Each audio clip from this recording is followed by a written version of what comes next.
Glória a Deus. Irmãos, podem se assentar? Quero saudá-los com a graça e a paz de Jesus. Amém, amados? Deixa eu confessar um pecado para os irmãos. Quando a gente está num evento grande como esse, e a gente é convidado a pregar, nós somos tentados com uma tentação poderosa. Nós vemos um homem como André, um homem abençoado, tem abençoado a nação, e Deus o usa na ministração, ele levanta o povo, e a gente vê o povo de Deus sendo abençoado pela adoração. A gente vê o povo pulando, saltitando, celebrando, ficando em pé 2 horas adorando ao Senhor. Isso é lindo. E aí, quando chega a hora da palavra, em todo canto do planeta acontece uma ação fenomenológica. Há um esvaziamento na hora da palavra. Fala, Jeová. É isso aí, irmão. Que Jeová fala, ele sempre fala. Que a gente escuta é que eu tenho dúvida, não é verdade? Então há uma debandada geral. Bom, isso não me preocupa nem um pouquinho. Não tenho nada a ver com isso, né? Que você veio fazer aqui, deixou de fazer, se vai embora, se fica. Não tenho nada a ver com isso. É você e Deus. Mas às vezes nós preletores somos tentados a continuar levantando o auditório. Eu tenho que levantar o auditório tem que dar glória, tem que pular, ou simplesmente pregar o que Deus colocou no nosso coração. E nem sempre a palavra que Deus coloca no coração de um profeta é a palavra que o povo quer ouvir. Às vezes, quase sempre, a palavra que Deus coloca é a palavra que o povo precisa ouvir. Nem sempre a palavra que a gente precisa ouvir é uma palavra agradável aos ouvidos. Ela é amargosa no início, depois que ela se torna doce. Então muitas vezes nós somos tentados a desvirtuar a palavra que Deus colocou no nosso coração para levantar e impressionar a multidão.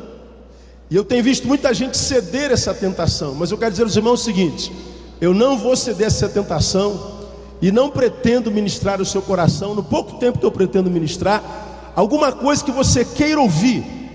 Eu vou ministrar alguma coisa que eu creio de todo o coração, Deus colocou no meu coração para você, e que você precisa ouvir. Amém, irmão? Quantos querem ouvir o que precisam ouvir da parte de Deus? Diga: eu quero, Senhor. Então me ajuda, dá uma catucada, mas que ele sinta, não é só um toquinho. Dá uma catucada nesse irmão, fala assim: meu irmão, cala a boca que Deus vai falar comigo agora. Diga para ele aí. Catuca o que está do outro lado. Você também, cala a boca, meu irmão, que Deus vai falar comigo agora. Você está entendendo essa palavra até aqui? Amém ou não? Por que eu estou ministrando essa palavra? Escute isso aqui. Havia um garotinho que amava muito seu pai. Toda vez que ele via o pai, estava na presença do pai, ele corria para o pai, pulava no colo do pai e dizia: eu te amo, pai, eu te amo, pai, eu te amo, pai, eu te amo, pai, eu não sei viver sem ti. E o papai o abraçava e sorria. Passavam-se as horas, passavam-se os dias, o menino corria para o colo do pai, e quando via o pai, pulava no colo do pai: eu te amo, pai, eu te amo, pai, eu te amo, pai, não sei viver sem ti, estou apaixonado por ti. E o pai recebia o louvor do filho, e depois tirava o filho do colo, e a vida continuava. Mais adiante, esse filho, quando via o pai, corria no corredor e pulava no colo do pai: eu te amo, eu te amo, eu te amo, eu te amo, te amo, te amo. E assim foi durante muito tempo. Num determinado dia, o pai abraçou o filho e disse assim: filho, você me ama mesmo?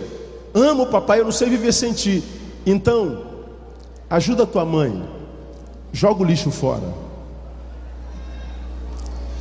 E o filho saiu da presença do pai e foi continuar a viver a sua vida. Ele volta algum tempo depois, pula no colo do pai, e o pai o abraça, recebe a adoração dele, mas pergunta: filho, você jogou o lixo fora?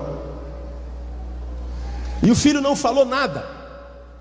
Desceu do colo do pai, foi viver e tal. Passou algum tempo, ele corre de novo no colo do pai: pai, estou apaixonado por ti, eu não sei viver sem ti, eu amo o Senhor. E o pai disse assim: tá bom, filho, tá bom, já sei disso, mas você jogou o lixo fora? Ele desconversou e saiu. E depois de algum tempo, quando ele veio pular no colo do pai para dizer de novo que o amava, o pai o rejeitou. E o pai segurou no braço dele e disse assim: eu sei que você me ama, pelo menos é o que você diz, mas eu quero saber se você jogou o lixo fora. Não, pai, eu não joguei o lixo fora. Então eu não quero mais o seu beijo, o seu abraço, o seu louvor, sua adoração, enquanto você não jogar o lixo fora.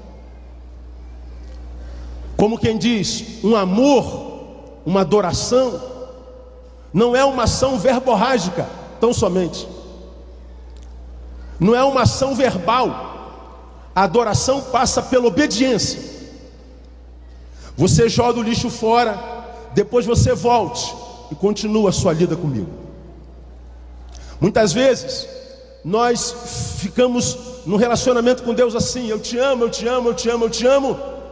Mas nem sempre esse amor entra na obediência, a gente não joga o lixo fora. Eu acredito que todos nós tenhamos algum lixo que precisamos jogar fora, para que a nossa adoração seja aceita por Deus. Não há adoração que não passe pela obediência. E uma das coisas que Deus quer de nós no Comep, e uma das coisas que eu imagino os pastores planejaram para esse tempo, é que nós viéssemos adorar ao Senhor, falássemos com o Senhor, mas que também ouvíssemos o Senhor. Porque a fé vem pelo quê? Ouvir. Não é só pelo adorar, pelo ofertar, pelo dançar, pelo se reunir, mas pelo ouvir. A fé entra pela orelha. Então ouça o que Deus tem para você nessa noite, que eu acredito que essa palavra é muito tremenda, irmão.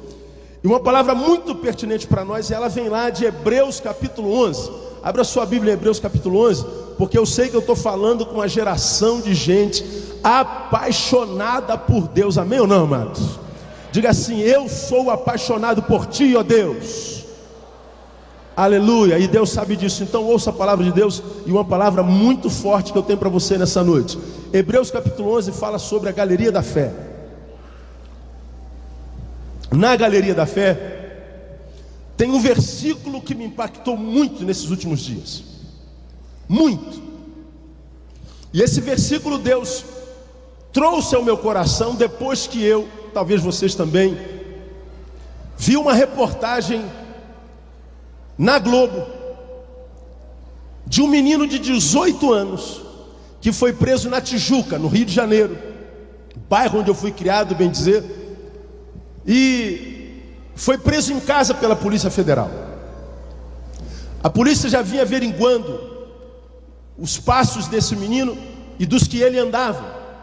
E a Polícia Federal descobriu que o menino de 18 anos, ia fazer 19 anos nos dias seguintes, era chefe de uma quadrilha que trabalhava com pedofilia.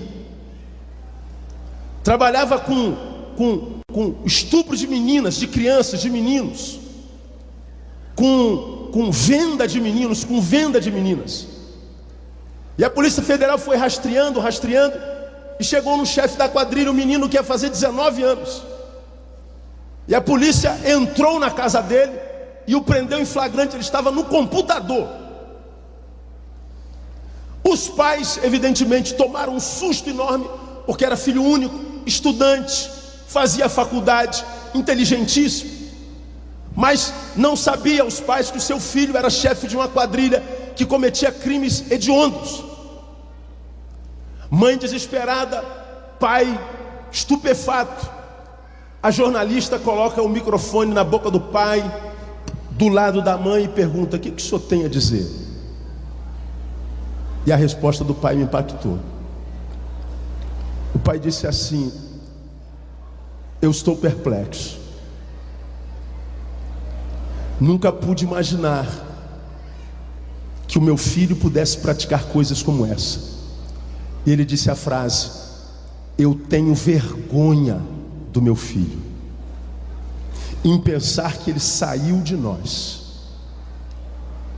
Eu tenho vergonha do meu filho. E o restante da frase: em pensar, ele estava do lado da esposa, que ele saiu de nós. Nós parimos isso. Como eu fui um filho muito apaixonado pelo meu pai, caçula de 5, me lembrei da minha infância que eu era tão apaixonado, mas tinha um amor quase idolátrico pelo Adãozinho, seu Adão, que a minha vida se resumia em alegrá-lo. Eu estudava para ele, eu ia para a igreja para ele, eu existia para ele, eu vivia em função do meu pai. E meu pai morreu muito cedo.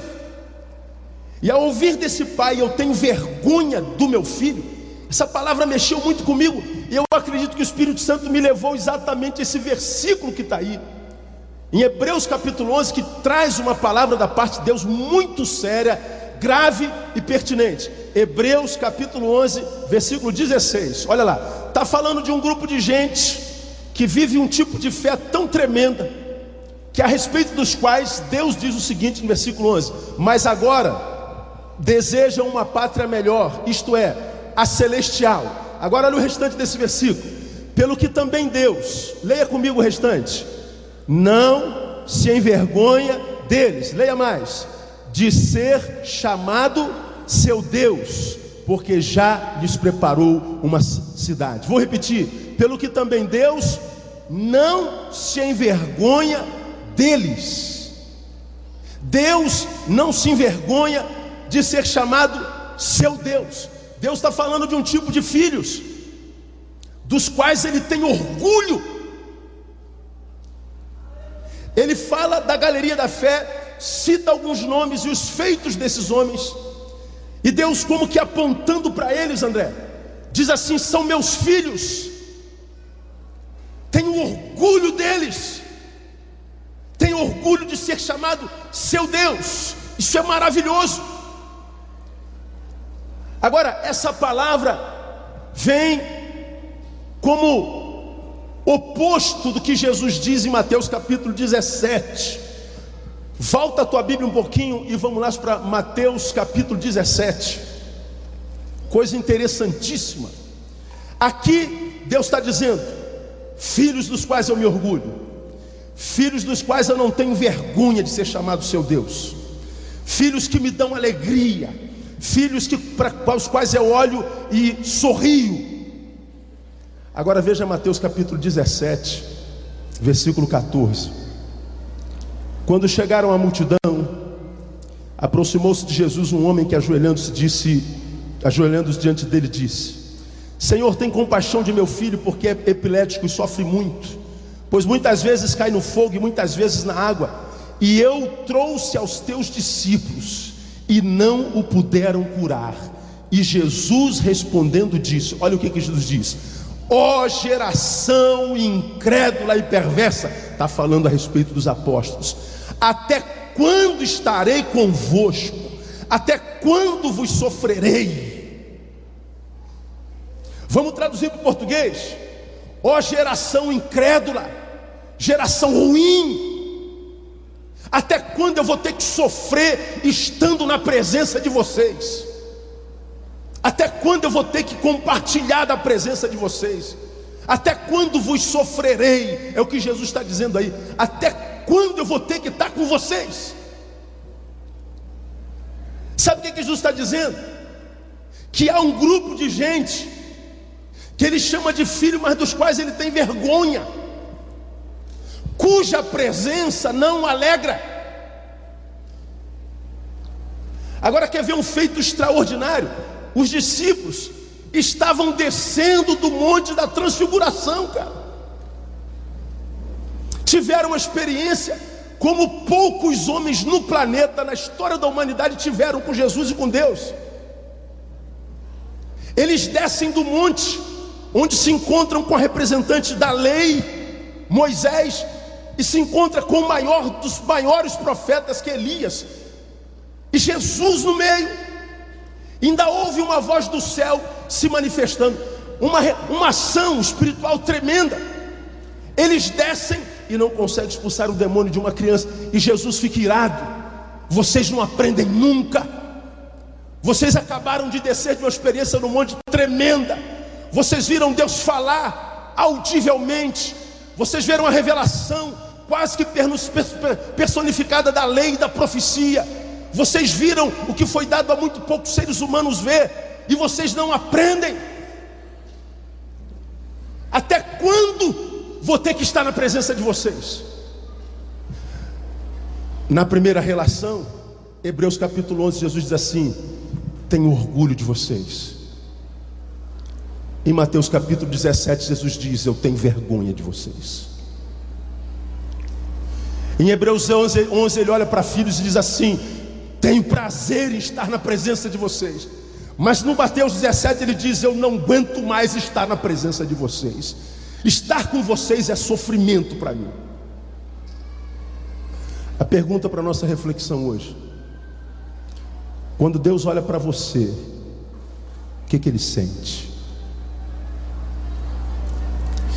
Eu não estou perguntando para esse que você é aqui na igreja. Eu não estou perguntando por esse que você é no meio da multidão, com a qual você se mistura e se transforma numa inconsciência.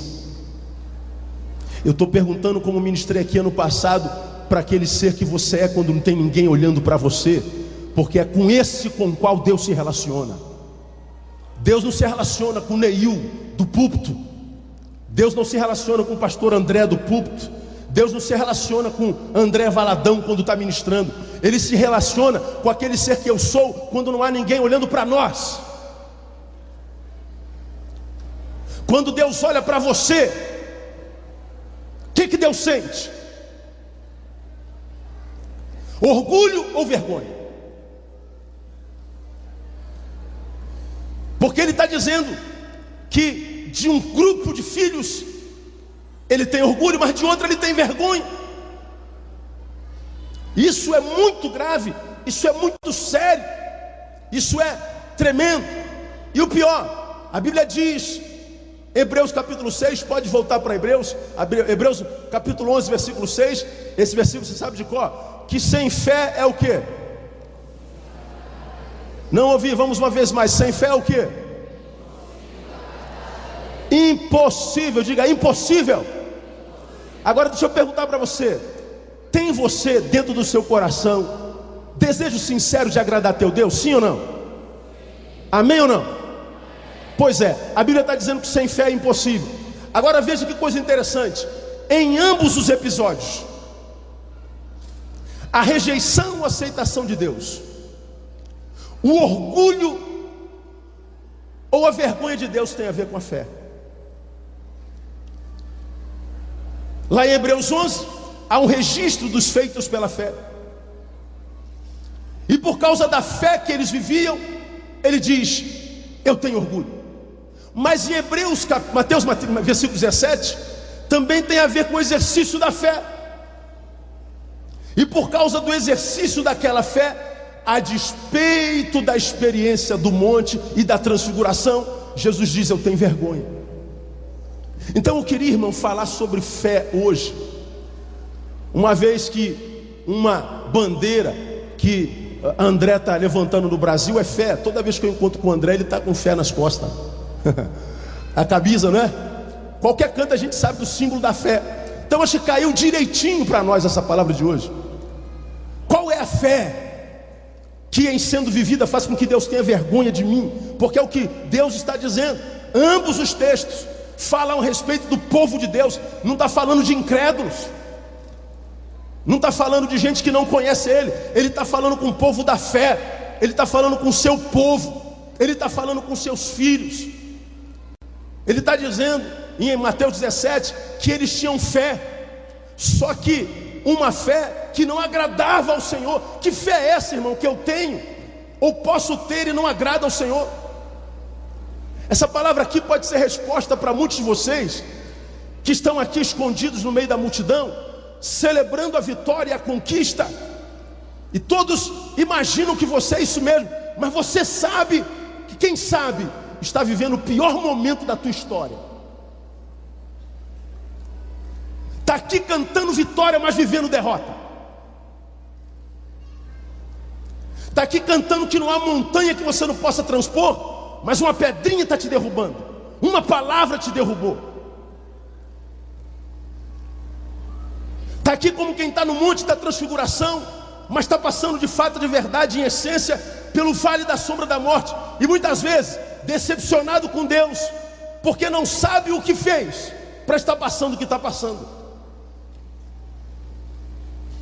Porque na nossa cultura, a evangélica, geralmente quando a gente sofre é porque a gente cometeu alguma coisa má, mas de repente você está aqui e Deus, quem sabe, fez esse cultão todo só para você e para mais ninguém. Porque Deus é assim, Ele trata a todos como se fosse um e trata um como se fosse todos. Portanto, eu acredito, irmãos, que o que Deus está fazendo aqui pode ser somente para você e absolutamente ninguém, no nome de Jesus. Por que eu estou passando por isso, pastor? Tenho buscado em Deus respostas, não entendo. Pois é, você pode estar vivendo uma vida de fé, mas vivendo uma vida de fé que não agrada a Deus, porque há uma fé que não agrada a Deus, há uma fé que faz com que Deus tenha vergonha, há uma fé que faz com que Deus me rejeite, a despeito de ser fé. Vamos falar sobre essa fé, quero mostrar duas marcas dela. Que fé é essa, irmão? Que faz com que Deus tenha vergonha de mim? Primeira, é a fé que eu vou chamar de fé egoísta. Fala comigo para você gravar, fé egoísta. Mulheres, digam fé egoísta. Tem homem aí? Homem, digam fé egoísta. Presta aquele lencinho vermelho que você está aí, macetoso, toalhinha. Ele não é rosa não, viu, irmão, é vermelho. É que o bagulho está doido aqui, como diz lá no Rio de Janeiro. Fé egoísta. Que fé é essa? É a fé tendenciosa. Vamos lá, vamos analisar um egoísta. Estamos no deserto e eu achei um copo d'água, e você está do meu lado, e nós estamos uma semana sem beber nada. Como eu sou um pouquinho mais forte que você, eu vejo a água e nós estamos nos rastejando, e a gente corre em direção à água, e eu chego na água primeiro que você. Eu sou egoísta. O que eu vou fazer com essa água? Não ouvi. Vou beber sozinho. E o outro? Dane-se. Para o egoísta, o outro não existe. Vamos lá, eu sou um homem solidário, sou um homem de Deus, sou mais forte que ele, e a gente corre na água, e eu peguei água, mas eu sou um homem de Deus, sou solidário, não sou egoísta. O que eu vou fazer com essa água? Vou dividir. Ou seja, eu não vou ter só para mim, eu não vivo só para mim, eu não quero só para mim. Eu entendo que o outro existe, e eu quero ser uma bênção na vida do outro. Mas o egoísta, ele não conhece nada que seja além do que eu. O que isso tem a ver com fé? Pois bem, vou mostrar para você. Qual é a fé que Deus rejeita? É aquela fé que a gente diz ter, mas cujo único beneficiário dela sou eu, ninguém mais. Pastor, eu tenho muita fé em Deus, aleluia, eu tenho muita fé. Pastor, eu creio que Deus pode, eu creio que Deus faz. Pastor, Deus, eu tenho muita fé, amém. Isso é muito bonito de ouvir. Agora responda para Deus e para si: quem ganha o que com a tua fé? Quem é abençoado pelo fato de você ter fé? Na maioria de nós, ou dos crentes que eu conheço, ninguém é abençoado pela fé que ele tem. Nós cremos geralmente que Deus é poderoso para fazer milagre, e usamos a fé para fazer o milagre, mas geralmente quem é o beneficiário desse milagre? Eu. Vamos às nossas campanhas. Campanha da prosperidade, campanha da cura, campanha, inventa uma campanha aí. A gente vai à campanha e a gente carrega a nossa fé, mas a gente vai na campanha à busca de quê? De algo para nós. Qual é a fé que, embora seja a fé Deus rejeita. É aquela fé cujo único beneficiário do milagre sou eu. A fé é sempre para milagre, e o milagre é sempre para mim. O milagre tem sempre a ver com alguma coisa, e a conquista dela, a posse dela. E mais, a gente acha lindo. Temos uma fé que faz com que eu me aproxime de Deus, mas eu me aproximo de Deus porque eu creio que Deus tem poder. Para quê? Fazer algo para mim.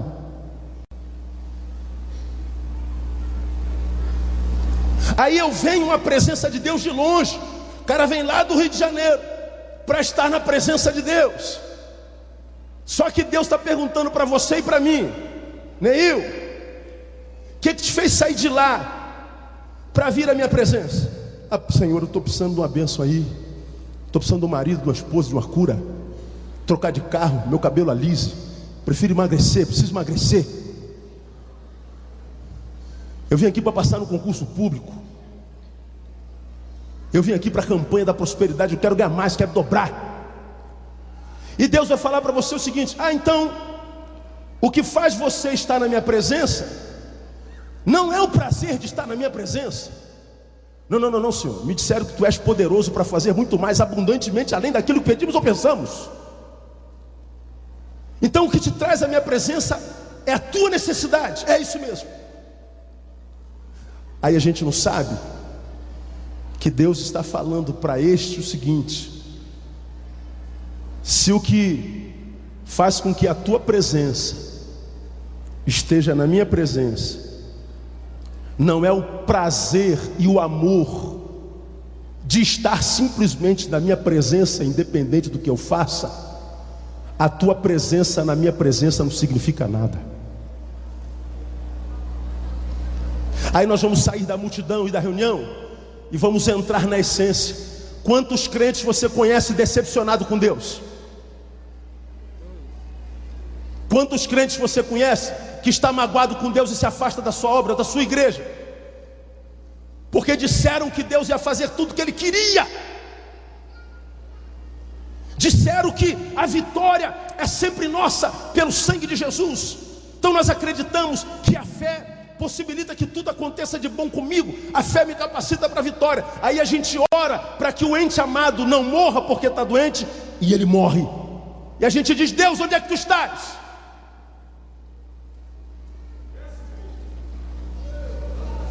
A gente pede a Deus para que a gente passe no concurso público e a gente é reprovado. A gente pede para Deus nos dar um carro e a gente compra o carro e roubam o nosso carro. E a gente diz: Deus, cadê o anjo do Senhor acampando-se ao redor de que os tem nos livra? Por que deu errado?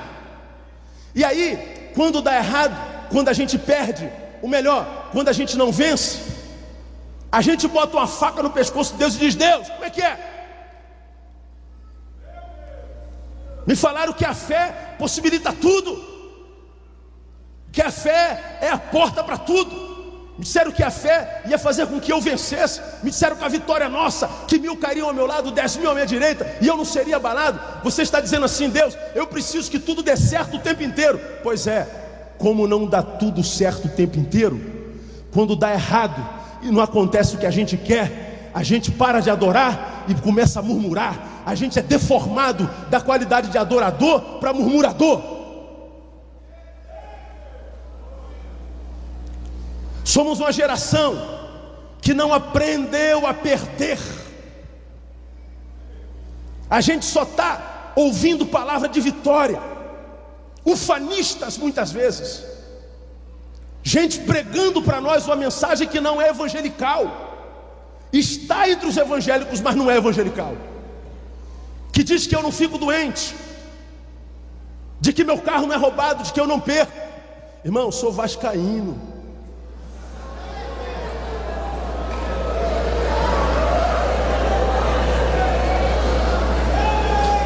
Entendeu, pastor Clarimone? O que é que eu estou querendo dizer?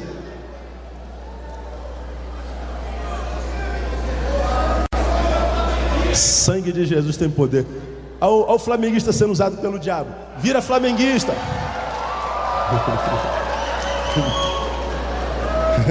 Está amarrado. Aleluia. Nosso time desce para a segunda divisão. Nosso filho adoece. Meu carro é roubado. Muitas vezes eu estou andando no chão, na rua, de sandália havaiana, e a gente está aí, quem sabe muitas vezes adorando, distraído. Aí tem uma bendita de uma pedra no chão, e tu bate com a quina do dedinho. Pum! Aí tu diz assim: filho da perdição. É porque é crente. Vem na boca. Agora, se não é adorador, diz assim: meu Deus, onde é que tu estás que não guardaste meu pé?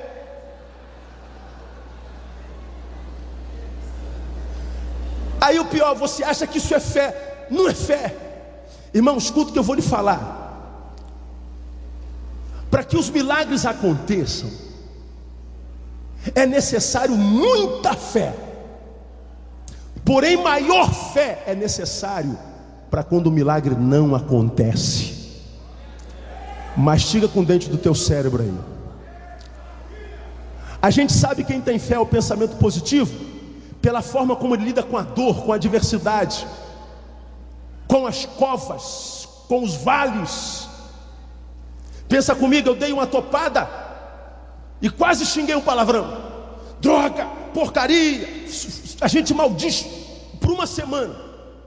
Droga, onde é que tu estás? Que meu pé arrebentou meu pé, quebrou meu dedinho. Sentado lá adiante tem um cadeirante dizendo assim: engraçado, você está amaldiçoando porque chutou uma pedra com teu pé. O meu sonho era poder estar de pé para chutar uma pedra. Nós murmuramos porque temos, por exemplo, astigmatismo, temos miopia. Você usa um óculos fundo de garrafa. O teu óculos, que para você é uma desgraça, é o sonho de um cego. Qual é a crise do homem aqui no Oriente? É que a gente está engordando. Aí um monte de vocês está em depressão porque põe a mão na barriguinha e pega o quê? Um pneuzinho. Me mata, Deus. Tem estria, celulite. A gente está chorando, pastor Clarimundo, porque está gordo. Vamos até a Etiópia. Vamos para o Sudão, pastora. Vamos ver do que eles estão reclamando lá. Porque não tem nem mais rato para comer. Não tem água para beber. Estão bebendo urina. Estão pele e osso. Somos uma geração de crente mais ou menos que não aprendeu a perder. Precisa que tudo dê certo para glorificar o Senhor. Precisa que nada dê errado para glorificar o Senhor. Precisa que todos os caminhos estejam aplanados. Não sabem mais ser crentes na cova. E a gente idolatra muitas vezes, prega sobre Daniel, sobre Mesaque, Abidnego e tudo mais. Agora, lembra que Daniel, a despeito de ser um homem de oração, não foi livre da cova. Ele caiu na cova e se encontrou com leões. Sadraque, Mesaque e Abidnego, porque foram fiéis, caíram na fornalha. Deus não os livrou da fornalha. Agora, se fôssemos nós analisando esses episódios, diríamos: para Daniel ter caído nessa cova, deve ter algum pecado encoberto, André. Isso é legalidade. Deus está pesando a mão. Sabe por quê? Porque a gente não consegue entender fé e dor, amor de Deus e dor. A gente não consegue ir além do que os nossos olhos veem. Porque se você parar para pensar, Deus não livrou Daniel da cova, mas livrou Daniel na cova. Deus não livrou Sadraque, Mesaque e Abidnego da fornalha, mas os livrou na fornalha. As dores fazem parte da vida. E nesse tempo, vencedor não é quem vence sempre. Vencedor, irmão, é quem não cansa nunca. Essa é a vitória da fé. A vitória da fé não é vencer sempre, é não cansar nunca. Jesus diz: no mundo tereis aflições. E ele diz mais: no meio da aflição, você não tem que ter murmuração, você tem que ter bom ânimo, porque eu venci o mundo. É isso que o Senhor quer de nós, uma geração que sabe vencer, e nesse tempo, vence quem sabe perder. Gente que tem fé, para que muralhas e montanhas sejam derribadas, mas se elas não forem derribadas, eu continuo adorando ao Senhor da mesma forma. Gente que não precisa de resultados, gente que adora a Deus independente dos resultados, que adora a Deus pelo que Ele é e não só pelo que Ele faz.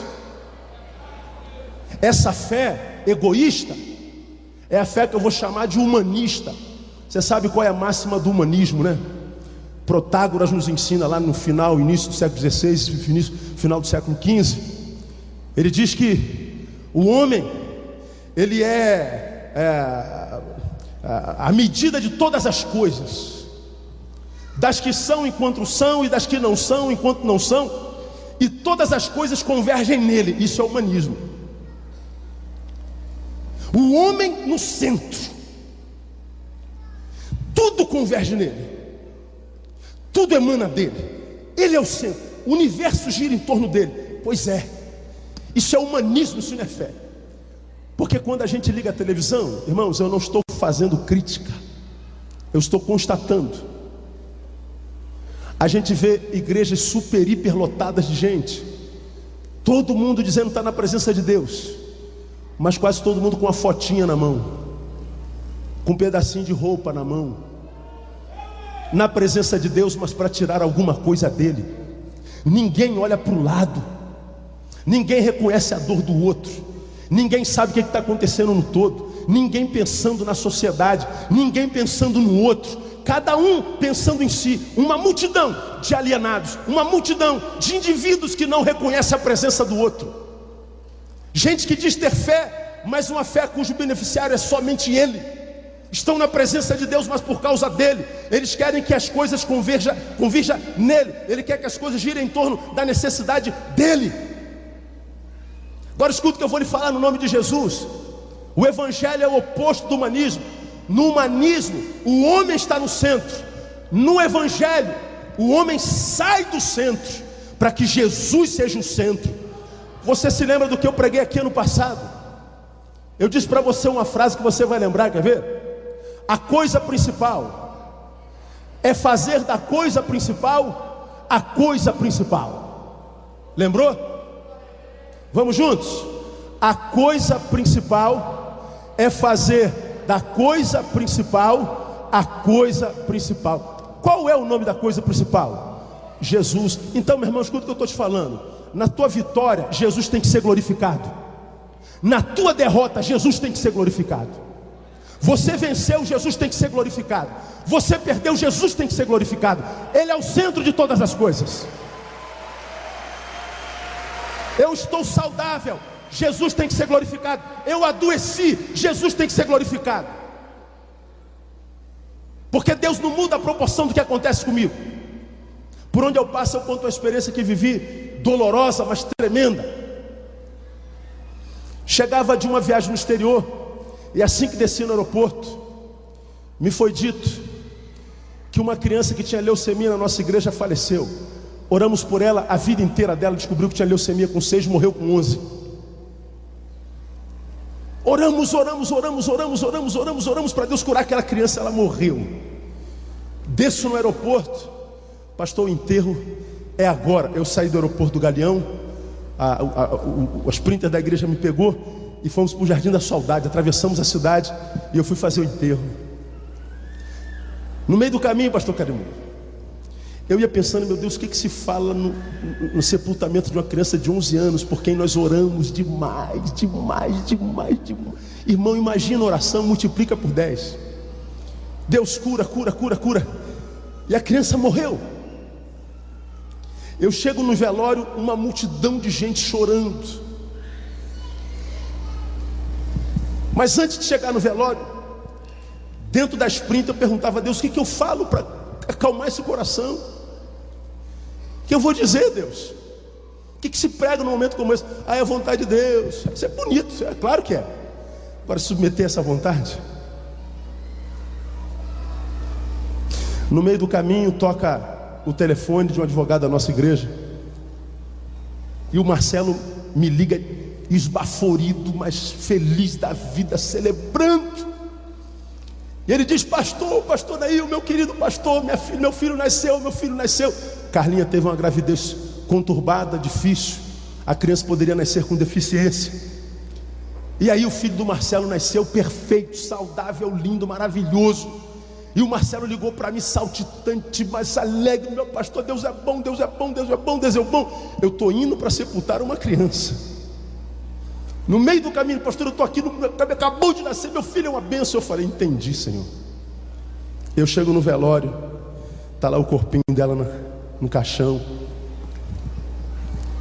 E eu pego a palavra e digo assim: eu imagino que muitos de vocês estão aqui perguntando: onde é que está Deus numa hora dessa? Filha única, 2 pais crentes fiéis, presentes, ativos, centenas de igrejas orando, milhares de crentes clamando, mas ainda assim nós estamos diante de um corpinho de 11 anos. Na cabeça da maioria de nós está a questão: será que Deus é bom mesmo? Se Deus é bom, como é que Ele permite um troço desse? Aí você vê as cabecinhas assim: verdade.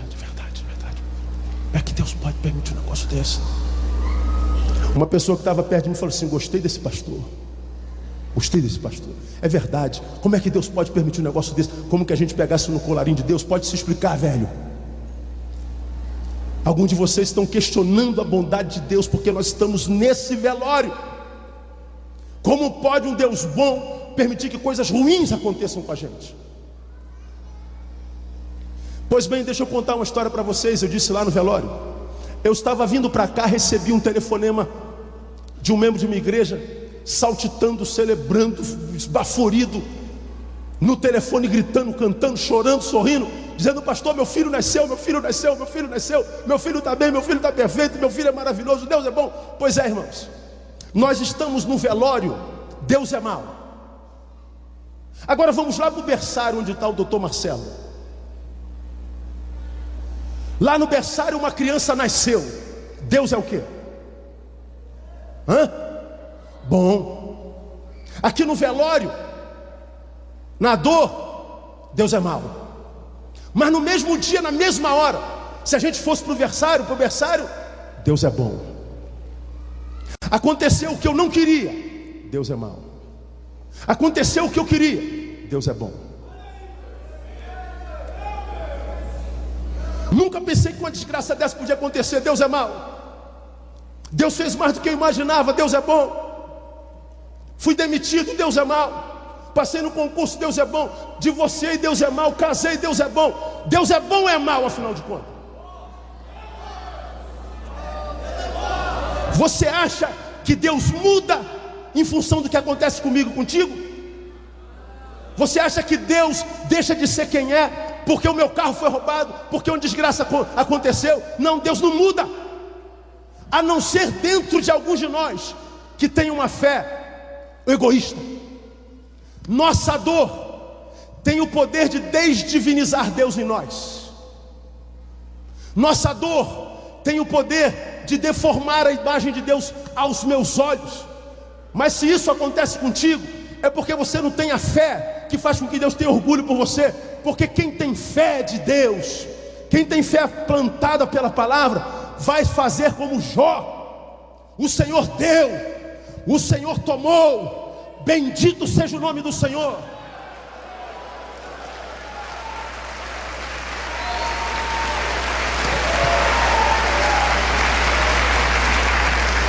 Quem tem fé de Deus e não é egoísta, não precisa de resultados. Agora nós vivemos uma geração que precisa que dê certo o tempo inteiro. Se descobre que o namorado tem outra, abandona Deus. Se foi reprovado, abandona Deus. Se o pastor não deixa cantar no culto de domingo à noite, vai embora da igreja. Então ouve, irmão. Então ouve. Uma geração de crente egoísta, de crente humanista, que está no centro e tem que ser como ele quer. Deus está dizendo para mim e para você: eu tenho vergonha de você. Vamos caminhar para o final. A segunda marca dessa fé, a primeira, ela é egoísta, humanista. A segunda é quando essa fé nada mais é do que um objeto de barganha. De um lado ela me coloca no centro, mesmo que eu tenha o discurso religioso, mas do outro lado ela é uma moeda. Você tem fé, irmão? Tem. Então, mostra aí. Hoje, geralmente a gente é tentado e ensinado a mostrar a nossa fé com uma oferta maior. Você tem fé ou não tem, irmão? Então mostra a tua fé. Como? Dando dinheiro. Fala, Jeová.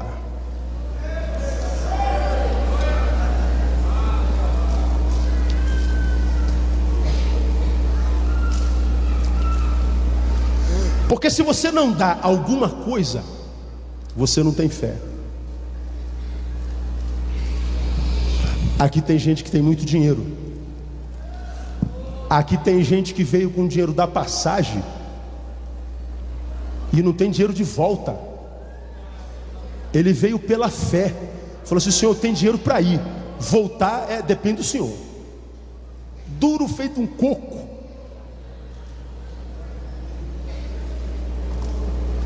Eu sei que não é a teologia dessa igreja, é uma igreja séria. Mas tem igrejas, e eu vi na televisão. Se você é um crente que compra, por exemplo, sapato na Di Santini, está dando legalidade ao diabo. Di Santini não tem aqui não, tem? Não. Di Santini é uma loja de sapato bem popular que tem no Rio de Janeiro. Crente não compra sapato na Di Santini. Crente compra em Nova York.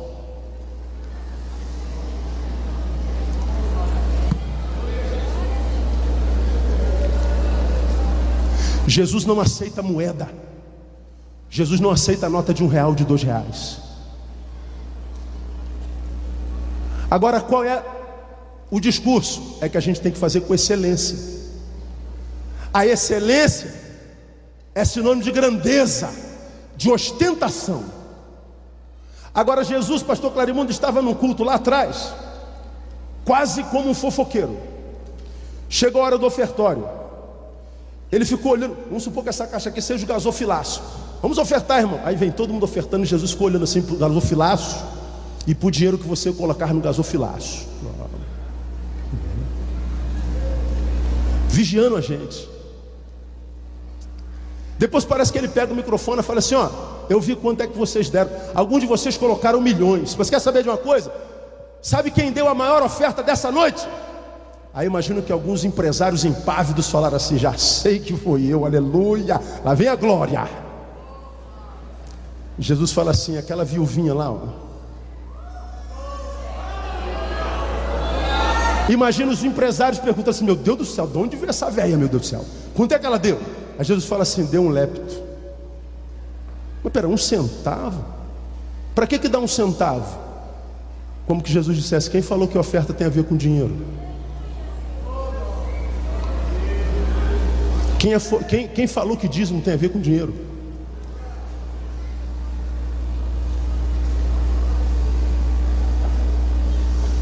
Gente, muitas vezes nos versículos, Deus ama quem dá. Não, Deus não ama quem dá. Deus ama quem dá, completem, com alegria. Deus não abençoa o que eu dou, abençoa a alegria com a qual eu dou. Agora responda para mim. Não aplauda agora não aplauda não, porque de repente você vai jogar uma pedra em mim agora.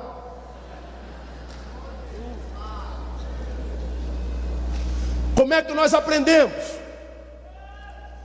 Quantos têm um sonho? Quantos têm um projeto? Quantos querem uma bênção de Deus? Todo mundo quer. Então você vai mostrar para Deus o tamanho da sua fé. E como é que a gente mostra o tamanho da nossa fé? dando um ofertão.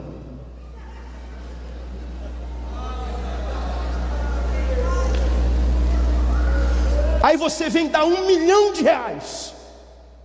Deus da mesma forma pergunta: por que você deu R$1 milhão, filho?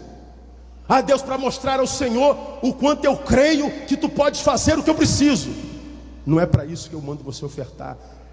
Eu só aceito oferta que é dada com alegria e não como objeto de barganha.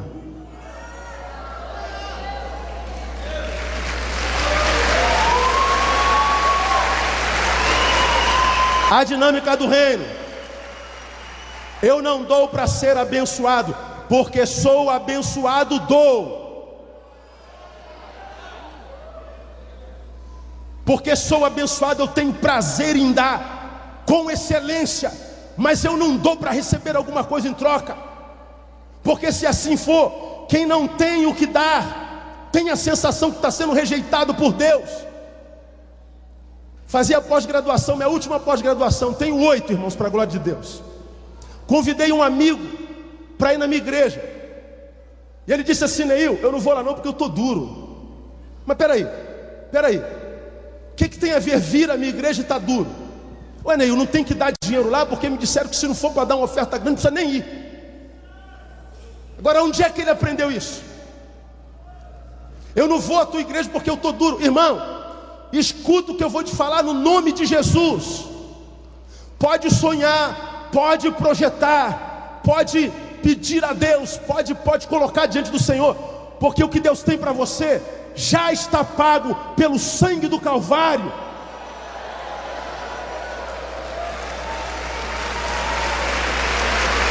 Por causa do sangue, você tem direito.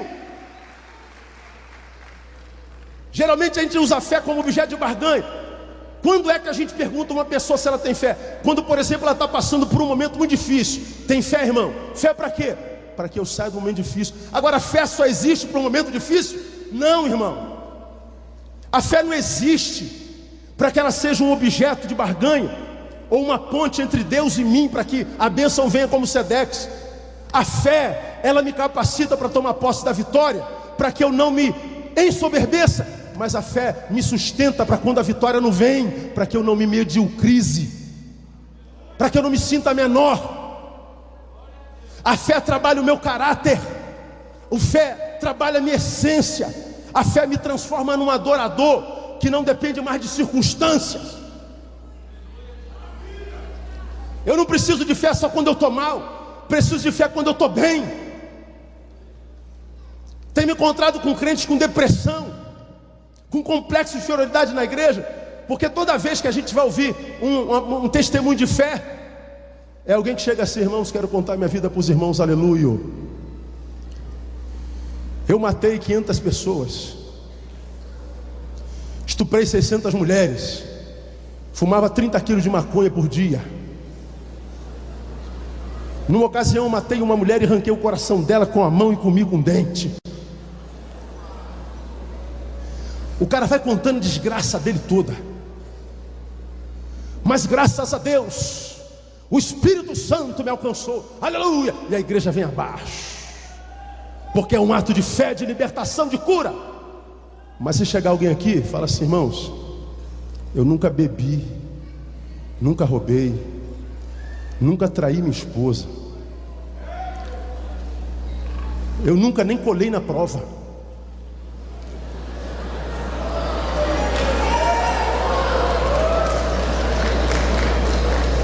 o meu namoro, minha mão nunca me desobedeceu.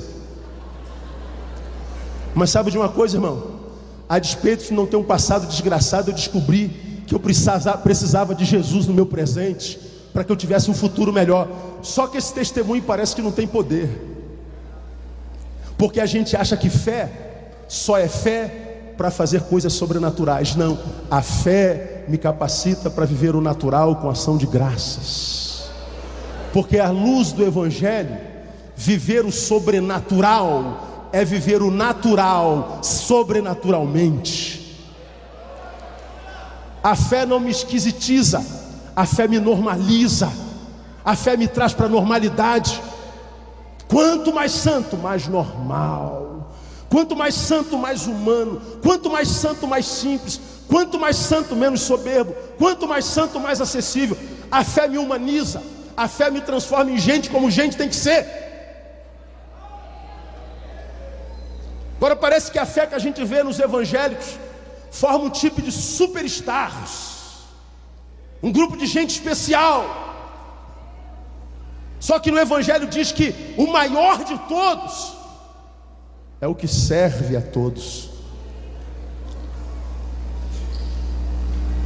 E a gente tem um monte de gente que é servida, tem um deusinho na barriga, e que a gente se alimenta da fé que ele diz ter, como que se nós não tivéssemos direito àquela fé.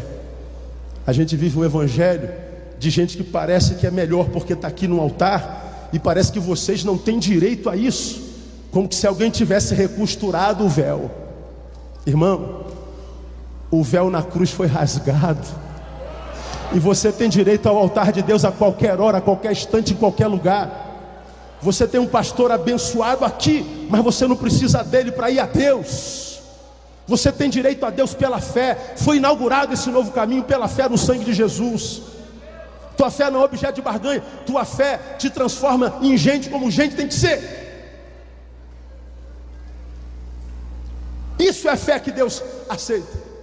Agora, toda vez que a gente fala de fé, a gente fala de uma fé que está ligada a coisas. Aquela é humanista, essa é capitalista. Aí a gente vê, falei sobre isso aqui no ano passado, a gente vê campanhas e campanhas e campanhas e campanhas, sempre de vitória, de prosperidade, de alguma coisa que vai acontecer comigo pela fé que eu tenho. E o cara vem com fusquinha dele 66, lembra? E vem com o carro dele, e ele vem, o carro desgraçado, esse carro é do capeta, está amarrado em nome de Jesus, mas eu estou indo para a campanha, vou comprar um carro novo, eu tenho fé para isso. E ele vem para a igreja amaldiçoando o fusquinha, pensando no Ford Fusion que ele está querendo.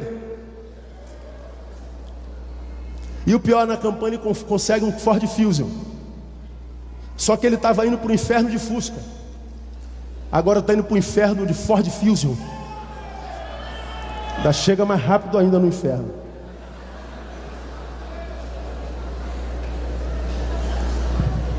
Mudou o modo de ir, mas não mudou o destino. Mudou o lugar para onde, a forma como vai, mas não mudou a essência, não mudou a mentalidade. Irmãos, nós precisamos de uma geração, como nós acabamos de ser ministrado aqui pelo André, de gente que esteja disposta a surpreender a Deus. Porque a geração que a gente tem visto é uma geração decepcionada com Deus, porque não o conhece.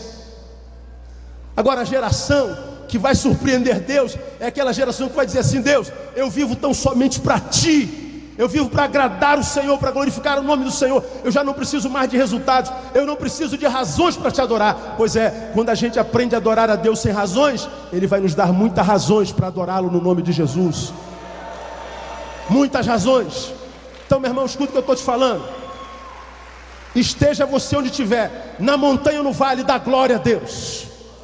Está você aparentemente vivendo em sucesso ou aparentemente em derrota. Lembra, ninguém fica no sucesso a vida inteira, ninguém sente dor a vida inteira. Toda dor tem prazo de validade. Não permita que a tua adversidade te deforme da qualidade de adorador para murmurador, porque o que Deus tem preparado para você é teu e ninguém pode tirar, se não só a tua postura. Há um grupo, ele disse: eu tenho orgulho dessa gente. A outro grupo ele disse: eu tenho vergonha de vocês.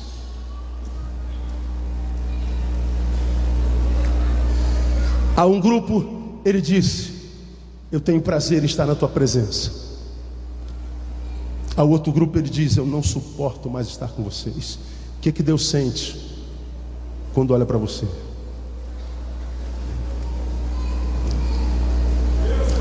O que Deus sente quando olha para mim?